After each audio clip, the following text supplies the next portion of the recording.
it's Greener Grass Podcast. We are your hosts, Carrie Wee and Kelli McVeigh, now part of the Digigen Network. How's it going, guys? Hope you're having an amazing week.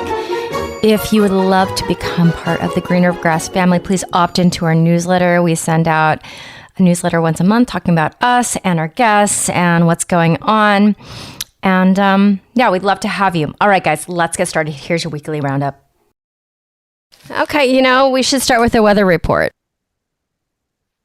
Okay, the weather report here is I had days last week where it was like 70 and I was excited and I was walking outside and now it's sunny, but it's a trick. It's a trick because it's like going to go the other way. It might be 45. Yeah, it might be 45. It's not warm. It looks like it's warm, but it's not warm. It's going to be 73 on Saturday though. Now that I'm looking. But then the next day is 48. So, I mean, stop. Stop with the teasing. Yeah. Well, what I appreciate with San Antonio is that it's no longer giving us like the crazy, like hot, cold. It's no longer doing that. It's kind of being gradual about it, which I'm like, oh, thank you. But we're getting a huge storm right now. And I didn't know this until Asa FaceTimed me. He left work. He's like, you got to check in at work because there's just flash flooding every time there's rain. Yeah, because it can't take the water on. Yeah, like LA and San Antonio are similar that way. Like it's just not made for a lot of rain. So it just sits on the highway. And like you end up like, danger of hydroplaning or whatever because it's just so quick. Do you like living somewhere there's rain though? Oh my God, yes. I mean, people said it doesn't rain. Like, for example, there's not a lot of gutters on the houses here because it doesn't rain enough. But no matter what, it still rains more than LA because LA is a desert, even though people don't see it that way because there's not sand. But it's really an arid place. So yeah, we're getting rain. I'm so excited. Like Asa hates it. He's like, oh, I'm like, oh my God, it's the best. I love it. I love it's the best in there.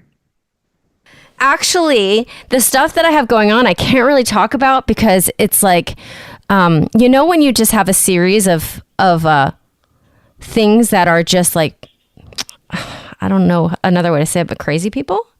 Yeah.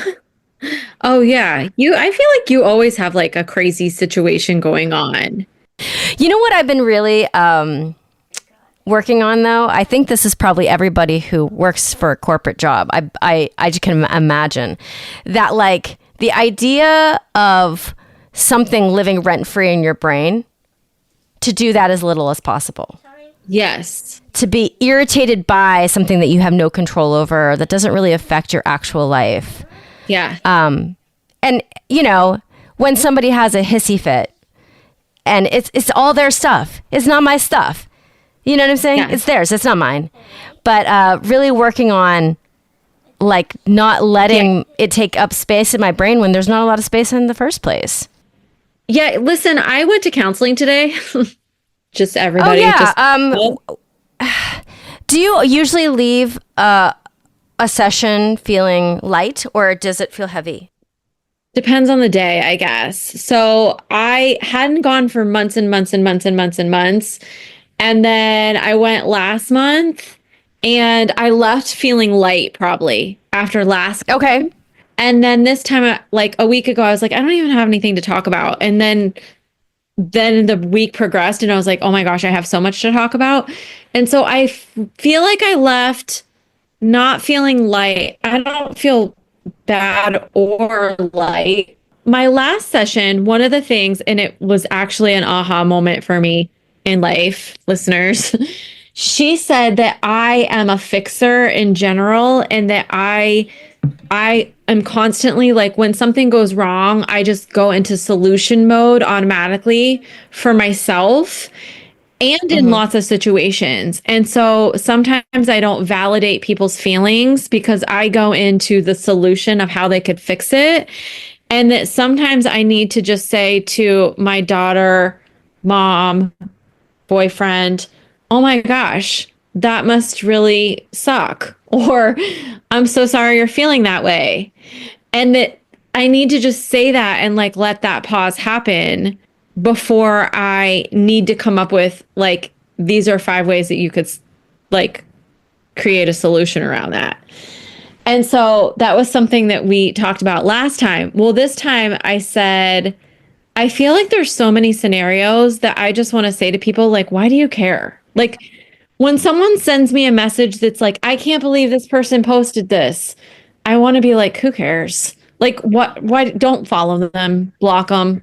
Or, you know what I mean? Like, can you believe that the neighbor is letting all those sticks fall in their yard and in their driveway and they're thing?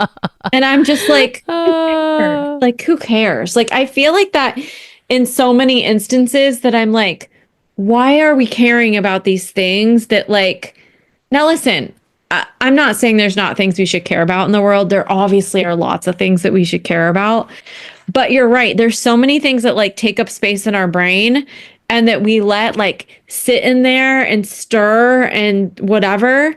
And that's one of the things I said today was like, there's so many things that I'm just like, who cares? In the whole scheme of things, I mean, that's so good you can do that. Like, I'm making a conscious effort to not live, like the sentence, do not live, let it live rent free in my brain. It helps a lot, but I have to make a conscious effort to push it out of my brain. It sounds like you're past that point and it doesn't affect you as much, which is like, you're already ahead of the game, Kel. Well, maybe. I mean, I do feel like I've had a lot of growth in the last few years, but I think for me, there is this balance of even if I think when someone tells me something like, yeah, who cares? Yeah.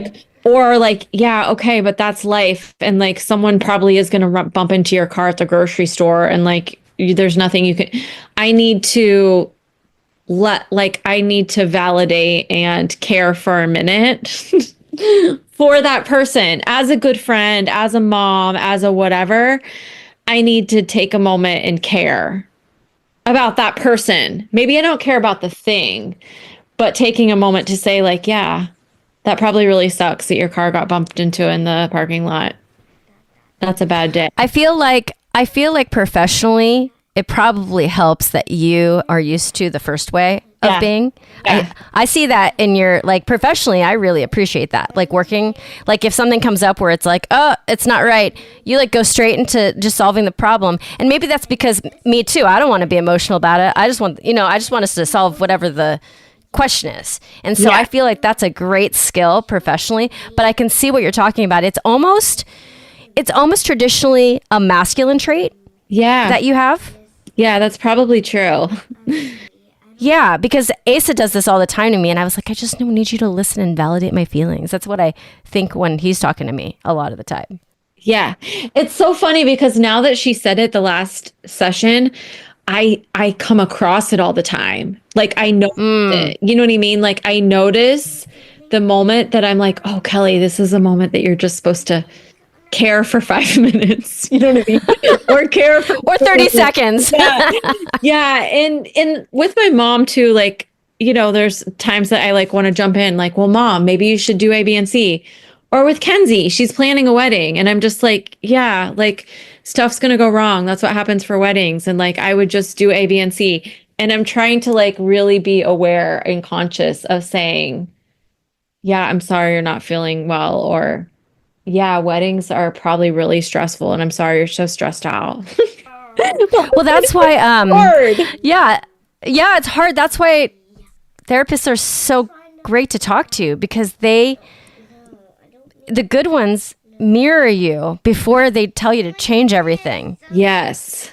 They say, wow, that must have been hard. Or I really resonate with like how tough that must have been. How do you feel about that? I mean, yeah. And then you're like, oh my God, I feel so seen. And then you're like, oh, okay. And then you're ready to, take it on.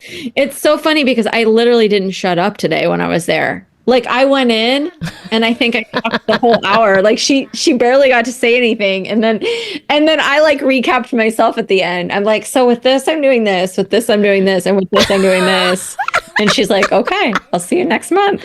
Like, so you just needed somebody to listen to you, apparently, which is great. Apparently, yeah. So, but you have a lot of things going on in your world. And so do you feel stressed or you feel like you're like moving through these things with ease? So it doesn't feel very emotional, the stuff that I'm moving through right now. It feels like admin on top of admin. Okay. Like I I'm sure you've gone through periods of life like this. Yeah. But when you move, there's a whole bunch of admin. Yeah. So I spent a lot of this morning getting Bean's like primary care provider set and her next appointment and the timing of getting that set to the time the appointment is and getting her new dentist and finding out what the coverage is like. And then all the things that come along with moving. All the things that come along with moving to a different city. And then we're actually now moving to a second house. Yeah. So like I'm trying to figure out which billing needs to be set for the new place. I don't have to set it again. Yes, babe. Nine's house. Yeah, we have so many houses right now. We have so many houses right now.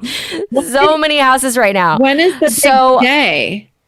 Well, we don't know yet. We met with our second contractor that we hope to hire this last weekend, and he hasn't gotten us a quote yet. So once that quote comes in, we're going to decide how much money we're going to dump into this thing before we move into it. Yeah.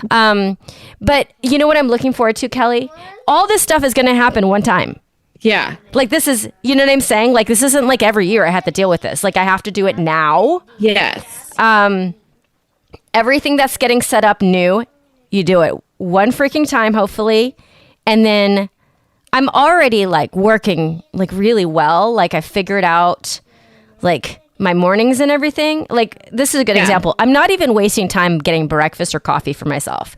I am parking at her school, dropping her off and getting back in the car and setting my 2 computers up in the car and working until I get out of the car to go get her. Like not even wasting a drive. Yeah. You're in. Yeah. You're in one. I'm in it. I'm in it.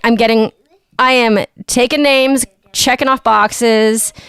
Yeah. So things are moving and shaking. Yeah. I'm really excited. It's not an emotional time though, which is great. And I'm doing my best to like the things that, especially things that are happening with, you know, like now I do a lot of podcasts. There's going to be 1 out of like 200 people who are a pain in the ass. Yes. And they're not a lot. There's not a lot. For the most part, we've been so lucky. I've been so lucky with my other podcasts. Just lovely people. Yes. Once in a while, I get a bad apple and I have to, you know, deal with it. But it makes me very grateful to not to be working for myself. Yes. That's one thing that comes up a lot of times for me. Yes. It's a good reminder how much you love it and how important it is to you. For sure. Yeah. Because I think that you, for example, you have a great work environment, it seems like, but yeah, I mean, you have tolerance over all these years for a corporate environment, and I do not. And I'm just starting to dip my toe into actual working. Yeah. I don't want to say that in a bad way, but it's true. I've been performing all this time. You know what's so interesting is I have someone that I'm working with now who has been working on their own for the last 10 years. Mm-hmm. And now they're in a corporate environment. And it's like, whoa. There's so many things. One, it's like the time commitment. Like from a work perspective, I have proven myself. So yes, I have flexibility that like you and I do this, or I run and pick the kids up from school, but I've proven that I will work 1 billion hours a week. And a new person, like, no, they expect you to be on your computer from 9 to 5. Like they expect to see that you're working and you're doing all the things. And so I think there's this like timing perspective. There's this weekly report like that we put in to show what projects are and like where they're at, which I can feel the like the sandpaper a little bit against that. Like they haven't proved that they're doing anything. You know what I mean? And then there was a project, and listen, they did a beautiful job on the project. But I felt any project is someone's baby, right? And there was like a little bit of feedback from a couple people on the project on how they could make it better. And I felt like that was a lot for this person to take on. And I said, this is normal. Like in a corporate environment, any big project you do, people are going to give feedback and critique and to make it better. And when you're an entrepreneur, individual, solo, and you do a project, you think through all the ways that it makes the most sense for your brain and how it will be sensational. And it's your baby, but when it's done, and no one says shit about it. Not that no one says shit, maybe a client or a customer, but no one comes back and says, you have to change A, B, and C before it goes live. Correct. Yes, absolutely. And so I'm like, it doesn't mean that they don't think it's amazing. It doesn't mean that you didn't do an incredible job. It's just corporate. It's just normal. Yeah. This is a normal process for a project. Yeah. Like there's a corporate structure as well as an entrepreneurial structure. If you're not used to being an entrepreneur, there's a lot of like minefields there where you're just like, yes. Oh, am I supposed to just be motivated all the time independently? Totally. You know, which is, I think, the biggest struggle for people if they're making that switch. Yes. Yes. Yeah. So, but I'm 100% used to this, what I'm doing. And yeah, it reminds me how much I would have to really completely like alter my whole life if I were to be in a different one, in a corporate environment. It is fun that you're helping the new studio do and implement some things, though. Does it feel fun to be a part of that?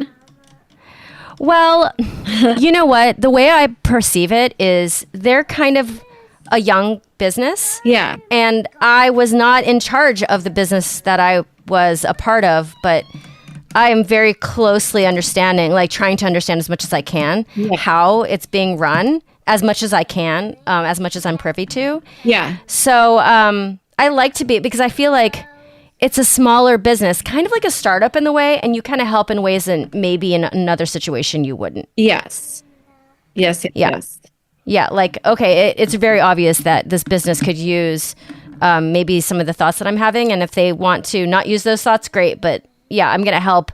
For example, like the show that I just did, if I did that same show in LA, like I would have gotten my hourly rate for being at the theater. You know what I'm saying? Yes. But this studio doesn't have that budget yet. Yeah. They only have the budget to pay for the theater. Yes. That's it. Yeah. So every staff member that's on board helping is helping for like the future of this project that we're all a part of. Yeah. So it just does feel very startup-esque. Yes. If I were to compare it to your life. Yeah. Yeah. Yeah. Okay. Good to know. Yeah. I had a tooth situation. I know I texted you about this, but yeah, so lots of teeth happening in your family. So you had a crown pop off and then a squish nerve. So last week my tooth broke, and I haven't had anything. Like I haven't. Like I can't even remember when I ever had a tooth problem, but I had my tooth broke, so I went to the dentist. They were like, "You need a crown." And so they put a temporary crown on while they're waiting for my, crown to be molded or whatever. And then Sunday, Jeff was home. Sunday night, we went out. My crown popped off. I clicked it back in, but like woke up in the morning. It hurt so bad. But the cement that was in there, when my crown popped off, the cement stayed in there. And then it like hit the root and the nerve. And then when I clicked the crown back on, it was like pressing on it. And so it hurt for 2 days, but now the temporary is back on and I'm good as new. My regular crown comes in April 2nd and all will be well in the world, I hope. So what was the level of pain? Like it was constant? I mean, I'm not good at I think I have a high tolerance to things. I think it was more just aggravating. You know what I mean? My jaw. Okay. Yes. It was making me in a bad mood. Like it was making my head hurt. I couldn't really eat because I was scared to eat because it wasn't like in there right. And I knew it wasn't in there right. So I was just overall in a bad mood. And I don't know that I'm in a bad mood very often. So I think that people don't know what to do when I'm in a bad mood because it doesn't happen. And then people are like, what's happening? She's in a bad mood. Yeah. I mean, it's amazing that you can say that. Like, I feel like I'm in a grumpy mood half of the time or quarter of the time. I don't know about that. Do you think that really? No, I don't think so. Yeah. Definitely my bean is grumpy exactly 50% of the time recently.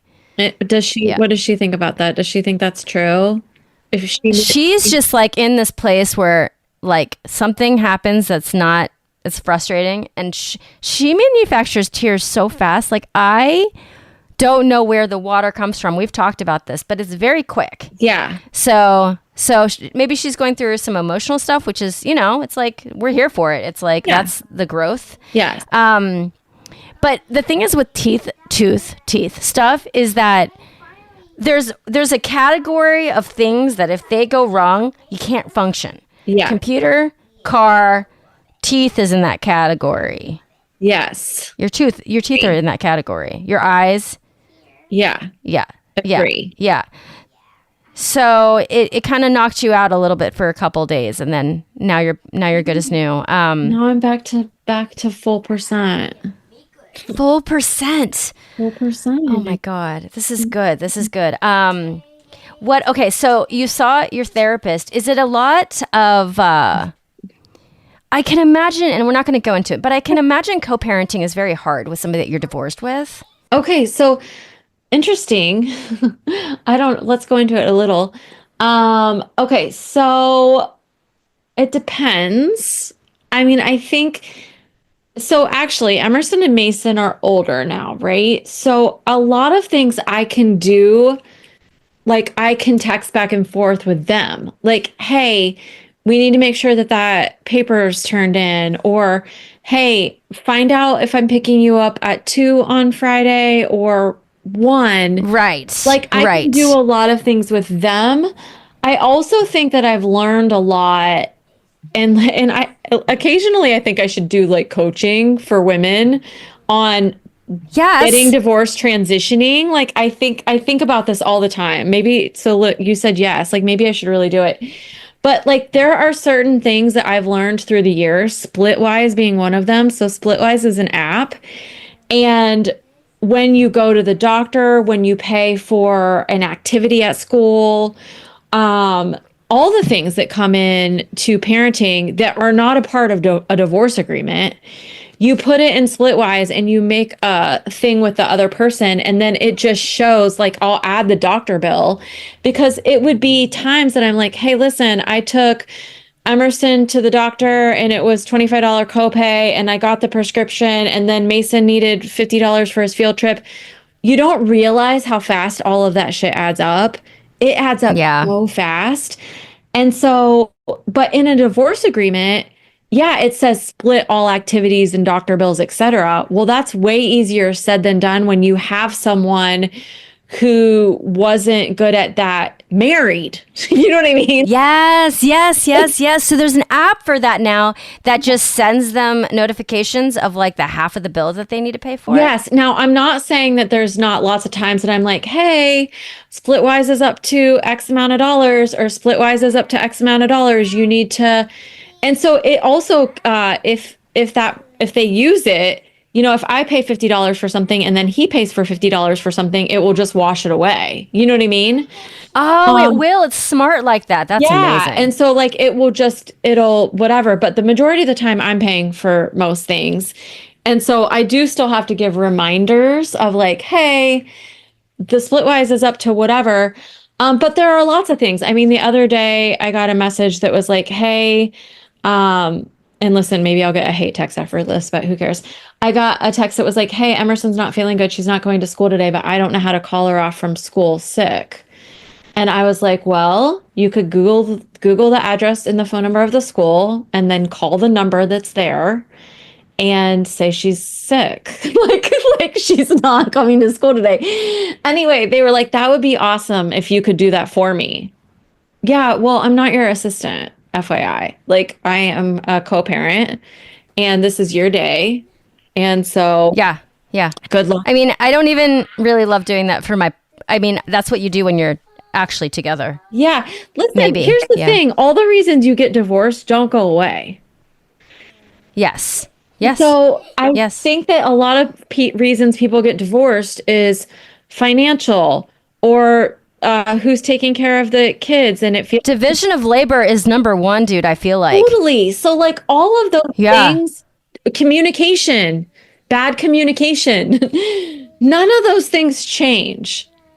So I think sometimes people go into it and they think that it's going to be like different, and it's not. It's not. So you just have to create boundaries. And I do think, and I do catch myself, especially that the kids are older. I have heard time and time again, it is really important and I think this even when you're married, for your child is a product of you and that person.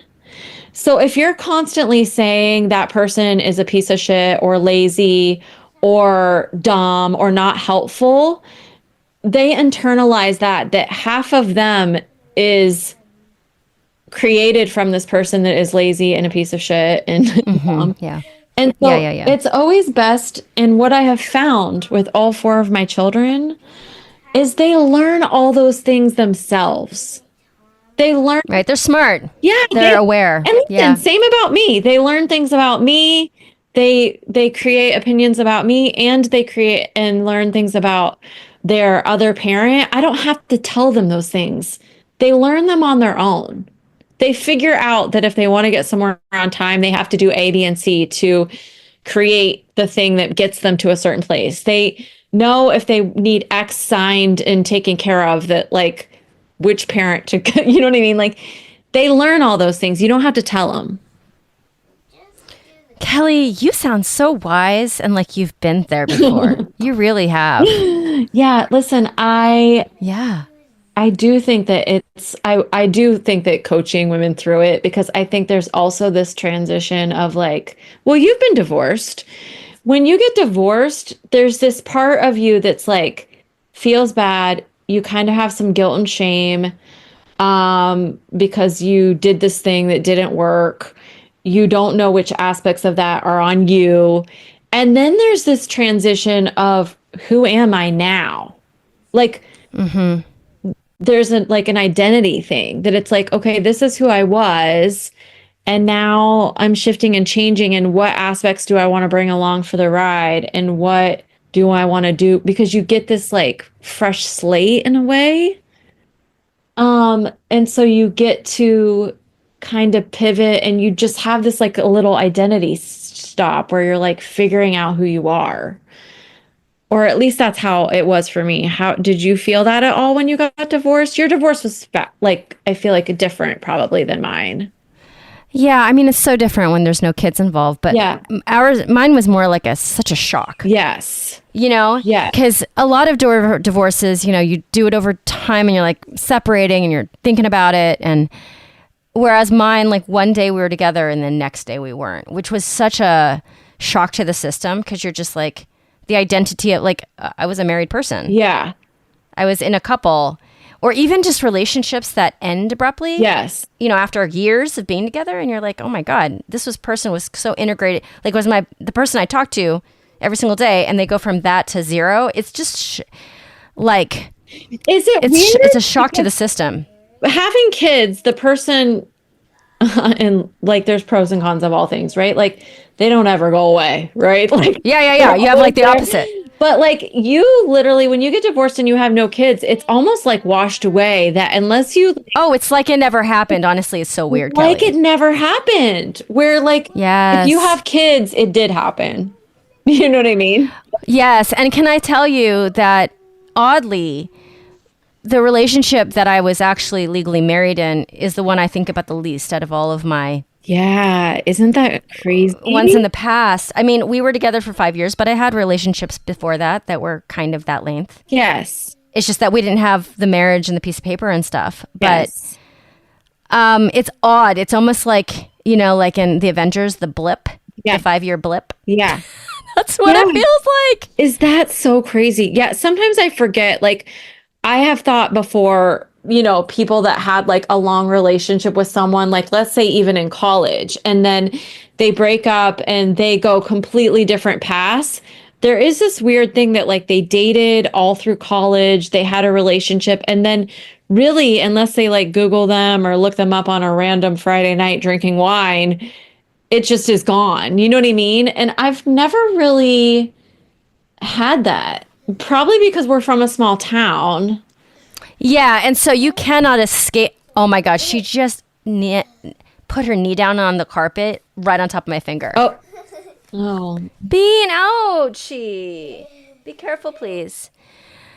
Yeah, the thing is, you're small town, plus you had children with Yeah. the 2 exes that you have. Yeah. So, fortunately, unfortunately, like I'm very fortunate in my mind that I can just act like it didn't happen, honestly. When it comes to the one that I was married in. Some of the other long relationships I had were not besties, but like there's like a mutual like friendliness. Yes. There. Like one of them like was good friends with one of my best girlfriends. Yeah. You know, like we have friends in common. So it's not like that person is just washed off the face of the earth. For my marriage, yes, it's exactly like that. Like I don't interact with any of the people on that side of his friend circle.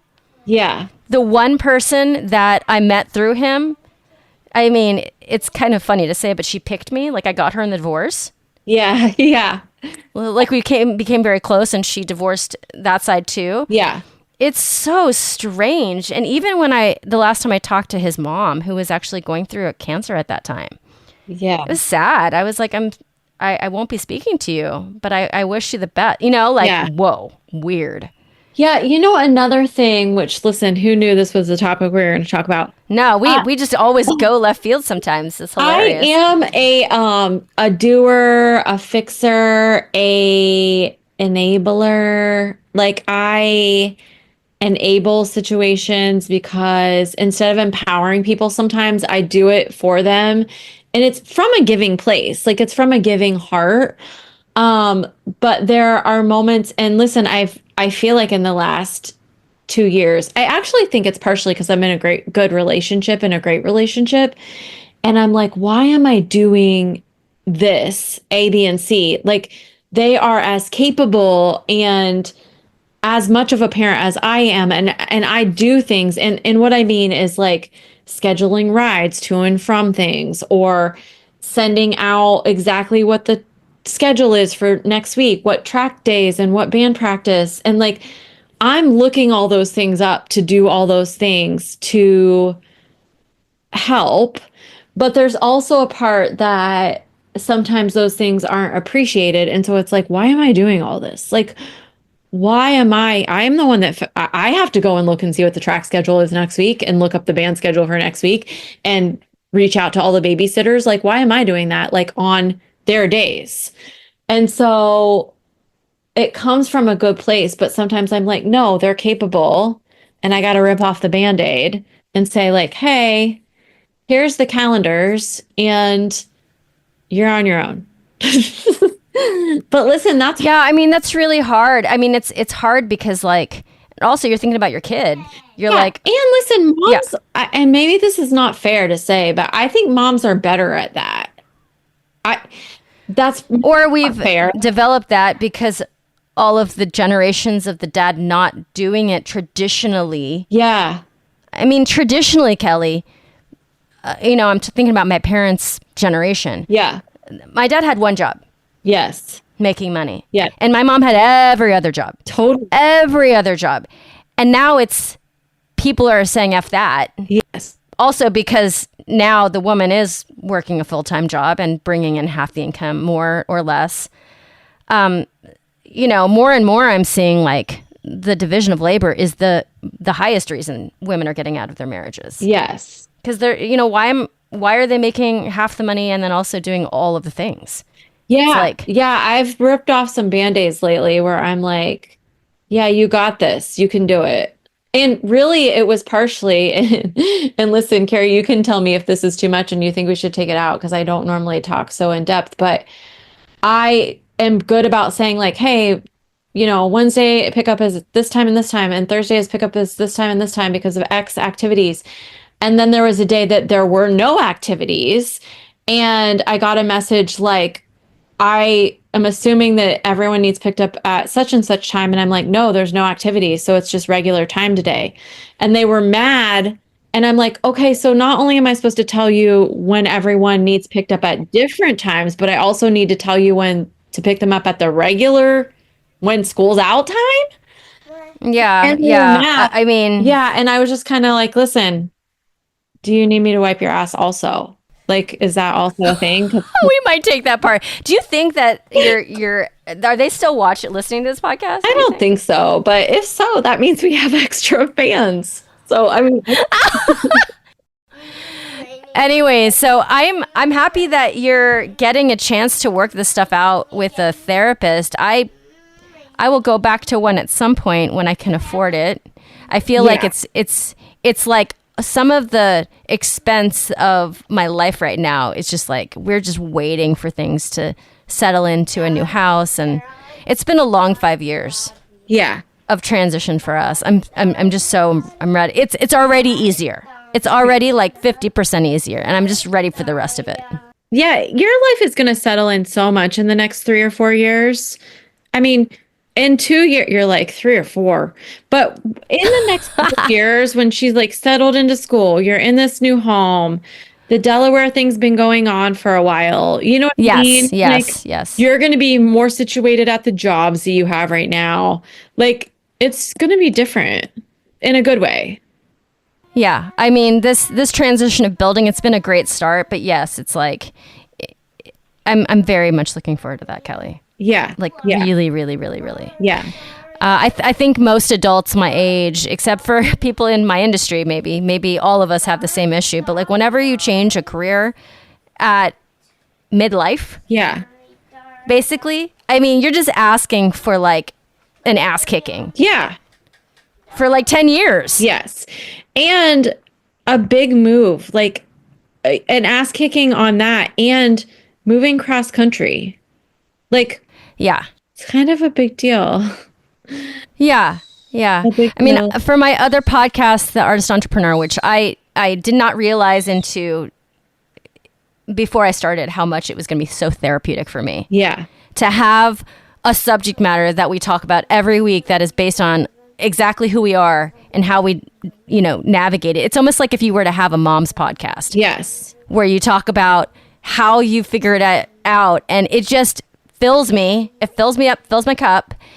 And then it helps me figure out next steps. And it's after that epiphany that I had at the beginning of the year to kind of pair it with having this podcast where I get to talk about all these things every week. It's literally the therapy that supports the new change. Yes. I feel like. Yeah.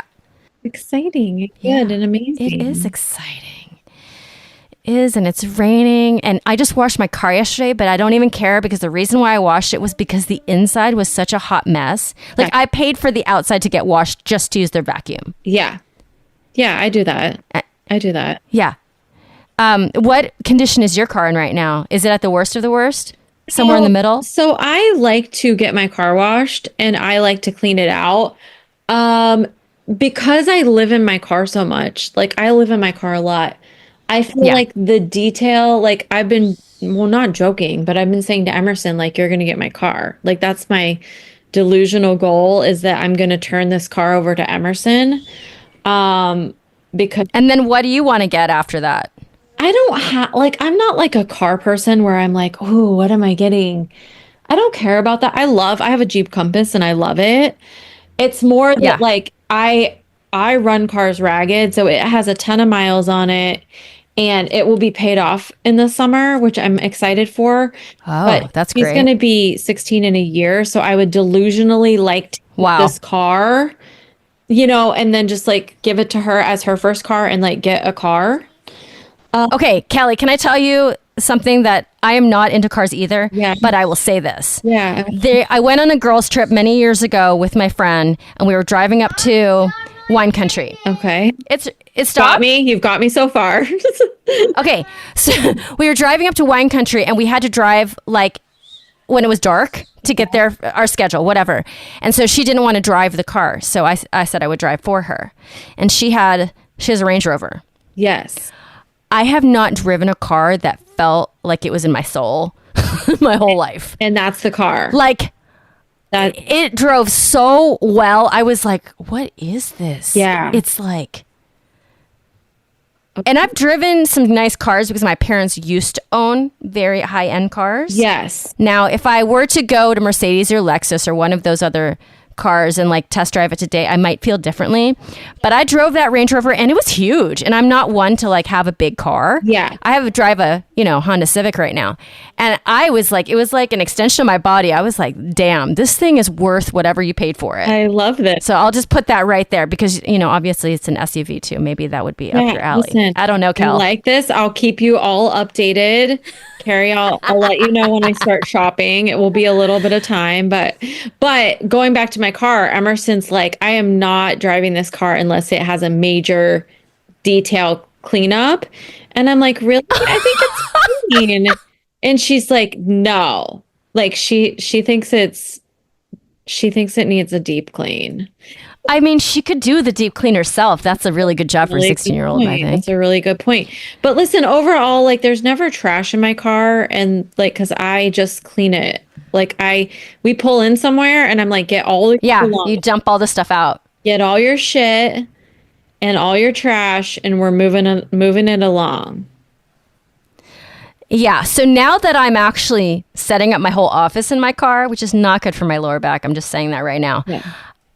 Like you can imagine, which is why I like pay the $10 to go through the wash, just so I could like we pulled up Beans like car seat. She doesn't have a car seat anymore, but like the toddler seat where it goes up to 100 pounds. Yeah. We pulled it up because I needed to change the belts. Like it had been like, I don't know, probably years since I changed where the belt rungs were. So she's grown. Yes. We pulled it out. And oh my God, the amount of like crumbs and fries and like toys under there. And me and Bean were like, she's like, what did we do? Yeah. That's what she said. So funny. So funny. What did we do?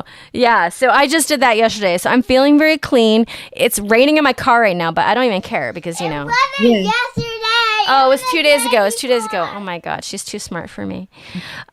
So basically, like I don't allow myself to think about these things like buying a new car because it is not even on the list if there's a long priority list. It's like not even close, right? So not thinking about it, but if I were to think about it, that's what I would do. In all things, like I'm sure this happens to you still. Like I had the itch for a minute. Like, when you get the itch, like you want to go, you don't shop forever. And then all of a sudden you have this itch that you want to buy like a new outfit or a new whatever. Yeah. I've had the car itch lately. And I think it's also because the universe and Jeep knows that it's like that point with me having this car. Yes, the amount of years you've owned it. They're starting to send me things. I'm getting emails. I'm getting text messages like, we have a car for you. And I'm just like, no. But I have the itch, and it's because they know. They know it's time. Yeah. I mean, I'm getting a Lululemon itch recently. Yeah. I get that. Yeah, because my size is a little different, and then I'm going to Mexico to teach a crap load of aerial in a really hot climate. Yes. So I just bought a couple things. And again, I don't go crazy because their clothing is so expensive that if I buy 2 things, I'm already $100 or more. Totally. So it's like handful of things. But they did have this pencil skirt, Kelly. Really? This black pencil skirt that is basically like a wonder under like their basic high-waisted black legging, but it's a pencil skirt. Wow. I know. So I bought it because I was like, oh, if I ever need to be business casual, I'm wearing that. Oh my gosh. I had no idea. I wish I didn't know, but now I do. I'll send you the link. I mean, I ordered it. It'll be coming soon. I'll let you know if it feels like you're in leggings, but you're not. Okay. Yes. I got to know. More. I got to know more. Like with a black heel and like a button down shirt, I'm just like, I'll be done. That's it. For sure. That's what I'm wearing to everything. Yeah. For sure. Yes. So we're going to pay attention to that. And then, this is, literally before we got on, I was like, what are we to talk about? I have no idea. An entire hour. We're no joke today. We're serious. All right, my friends, thank you so much for tuning in to hear what's going on this week. If you'd like to become part of the Greener Grass family, please opt into our newsletter. We send out emails once a month talking about us and our guests. We would love to have you and grow this community. If you'd please honor us with a 5-star rating and review, we would appreciate it so much. We love you guys. We want to hear from you guys. Please contact us on Instagram at Grand Rev Creative. And if you'd like to check out the Expecting Aerialist Motherhood, Prenatal, Postpartum, or if you just want to hear the sound of my voice, it's there for you. All right, guys, it's in the show notes. Thank you so much for being here, and we'll see you guys next time. Over and out. This is Greener Grass.